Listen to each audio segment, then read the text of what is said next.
নমস্কার, আমি ডক্টর দেবরাজ চক্রবর্তী বলছি। পেশাগত দিক থেকে আমি assistant professor electronics and communication engineering এবং একটা প্রাইভেট ইঞ্জিনিয়ারিং কলেজের আমি অ্যাসিস্ট্যান্ট প্রফেসর।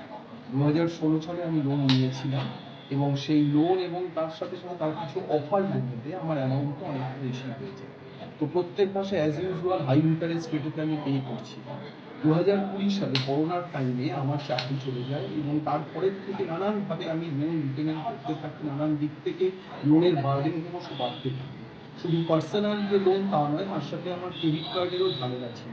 তো এই ক্রেডিট কার্ডের পেমেন্ট করা সত্ত্বেও এবং হাই ইন্টারেস্ট রেটে ইএমআই পেমেন্ট করা সত্ত্বেও আমি দেখলাম যে আমার ক্রমশ লোনের বার্ডেন এত বেশি হয়ে যাচ্ছে যে আমি পেরে উঠছি না এবং আমার যথা পেমেন্ট করার কথা তার থেকে বেশি অ্যামাউন্টে আমাকে পেমেন্ট করতে হচ্ছে।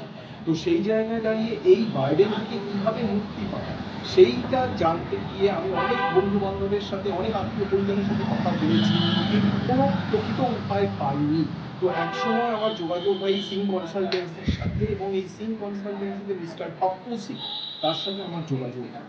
তিনি আমাকে ঠিক জাস্ট 2 মাসের মধ্যে, এই 2024-এর গোড়ার দিকে ওনার সাথে আমার যোগাযোগ হয় এবং 2 থেকে 3 মাসের মধ্যে তিনি এমন সুন্দর ওয়ে আউট বের করলেন যার মাধ্যমে আমি দেখলাম যে ব্যাংকে যে হিউজ অ্যামাউন্ট আমাকে পে করতে হচ্ছিল সেখান থেকে কিভাবে নিষ্কৃতি পাওয়া যায় এবং পার্টিকুলারলি তার দৌলতে, স্রেফ এই মিস্টার পাপ্পু সিং সিং কনসালটেন্সির দৌলতে আমি আজ ঋণ মুক্ত। ব্যাংকের থেকে যে ঝামেলা, প্রত্যেক মুহূর্তে এজেন্ট এবং তাদের যে পার্টিকুলার ডিস্টারবেন্স, সেইটা থেকেও কিভাবে মুক্তি পাওয়া যায় একমাত্র এই সিং কনসালটেন্সি বলছে।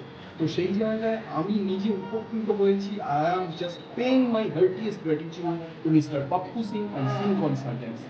আপনারাও যদি এরকম লোন করে থাকেন বা লোনের জালেতে যদি ফেসে থাকেন, তাহলে নির্দ্বিধায় সিং কনসালটেন্সির সাথে যোগাযোগ করুন। The best way for getting out of date is Singh consultancy. Thank you.